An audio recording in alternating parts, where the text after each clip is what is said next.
कुरुक्षेत्र की भूमि पर शंखनाद गूंज रहा था। चारों ओर युद्ध की तैयारी थी, पर अर्जुन का मन युद्ध भूमि में नहीं बल्कि गहरे द्वंद्व में उलझा हुआ था।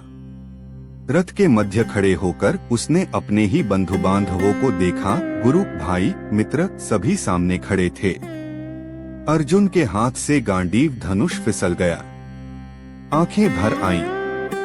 वह श्री कृष्ण की ओर मुड़ा और बोला, हे केशव, अपनों को मारकर मैं विजय कैसे स्वीकार करूं? ऐसा जीवन मुझे व्यर्थ प्रतीत होता है। श्री कृष्ण ने शांत स्वर में कहा, हे पार्थ, यह मोह तुम्हारे हृदय को दुर्बल बना रहा है।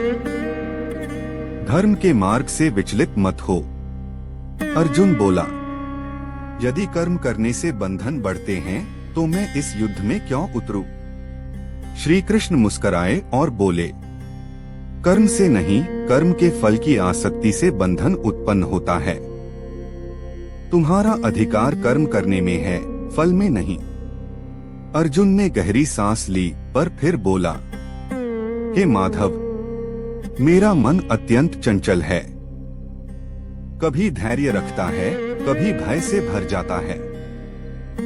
श्री कृष्ण ने करुण दृष्टि से कहा, हे अर्जुन, मन अवश्य चंचल है, किंतु अभ्यास और वैराग्य से वह भी वश में हो जाता है। जो अपने मन को जीत लेता है वही सच्चा विजेता है। अर्जुन फिर प्रश्न करता है, यदि सब कुछ ईश्वर की इच्छा से होता है तो मनुष्य का प्रयास किस लिए? श्री कृष्ण ने उत्तर दिया, मनुष्य का प्रयास ही ईश्वर की इच्छा का साधन है।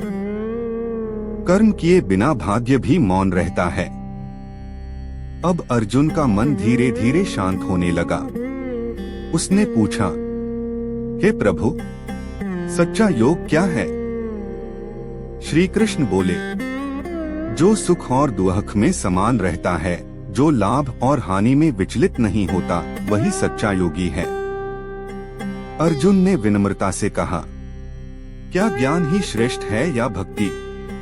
श्री कृष्ण ने कहा, ज्ञान मार्ग दिखाता है और भक्ति उस मार्ग पर चलने की शक्ति देती है।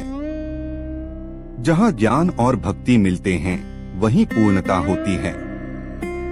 अंत में अर्जुन ने कहा, हे प्रभु, मेरा अज्ञान दूर हो गया है। अब मुझे मेरा कर्तव्य स्पष्ट दिखाई दे रहा है। श्री कृष्ण ने अंतिम उपदेश देते हुए कहा, अपने सभी कर्म मुझे अर्पित कर दो। धर्म पर अडिग रहो, भय और मोह का त्याग करो, मैं सदैव तुम्हारे साथ हूँ। अर्जुन ने गांडीव उठा